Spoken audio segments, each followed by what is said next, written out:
Bonjour, je vais fabriquer un masque filtrant avec quelques matériaux simples. Tout d'abord, 2 pots vides de crème. Du charbon actif pour aquarium, mais du charbon écrasé peut aussi faire l'affaire. Du plastique souple qu'on découpe dans une bouée ou un matelas gonflable. Un feutre, des ciseaux pointus, une règle, une durite souple de modélisme, 6 ou 7 cm, du film géotextile et un élastique. On trace d'abord les deux valves, un cercle de 5 cm pour l'inspiration et un rectangle de 3 par 2 pour l'expiration. Ensuite, on découpe un trou de 2 cm par 2 pour l'expiration et on scotche à l'extérieur la valve. On découpe ensuite le passage pour le nez et on ajuste en faisant des essais. Donc on s'y reprend plusieurs fois si besoin.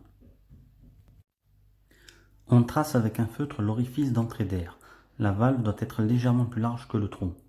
On dessine un croisillon qui permettra de fixer la valve. On découpe ensuite avec les ciseaux les passages d'air et on fixe à l'intérieur la valve avec une attache parisienne.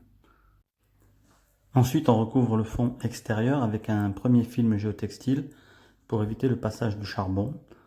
On le maintient avec deux petits bouts de scotch pour éviter qu'il bouge, car on va mettre une deuxième couche plus large que l'on scotchera ensuite sur les bords. Parce qu'en fait, il faut bien deux couches, sinon les petites particules de charbon peuvent passer. Alors si on l'avale, c'est pas très grave, mais si on le respire, c'est un peu plus embêtant.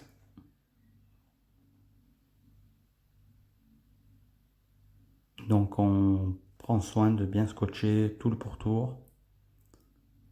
Bon là je fais ça un petit peu rapidement, hein, c'est aussi pour la démonstration. On peut préparer les bouts de scotch avant, ça nous fait gagner un peu de temps.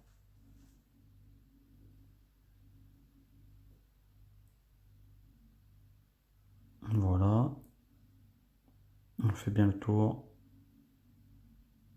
On remettra un tour complet pour assurer le maintien et l'étanchéité.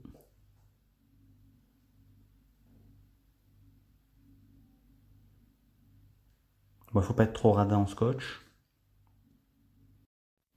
Dans le deuxième pot, on découpe le fond à 3 cm de hauteur qu'on ajoute avec des ciseaux et on découpe une épaisseur de géotextile pour obtenir le charbon, on le place dans le fond comme là.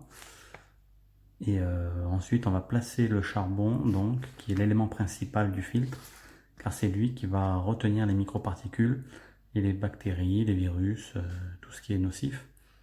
Donc on fait une couche de un bon centimètre de charbon. Voilà, on en met pas mal. Et ensuite, on le tasse avec le fond du pot. Donc il ne faut pas hésiter à tasser. L'idéal est que le charbon ne puisse plus bouger dans le fond en fait. Ensuite, on lie les deux parties ensemble. Donc il est plus facile de commencer avec des petits bouts de scotch d'abord.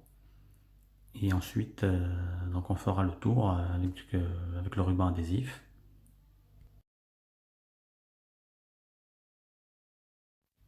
Voilà, donc là on va faire le tour complet.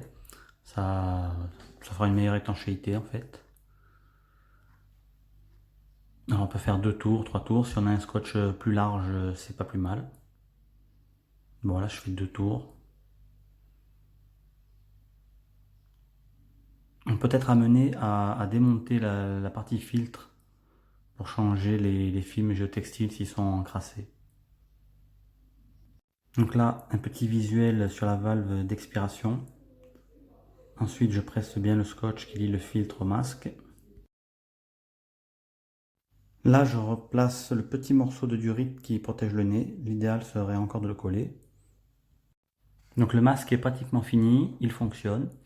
On mettra un élastique après. Là, on voit les mouvements donc, de la valve d'expiration. Regardez. Voilà, c'est bon. Bonne chance et bonne santé à tous.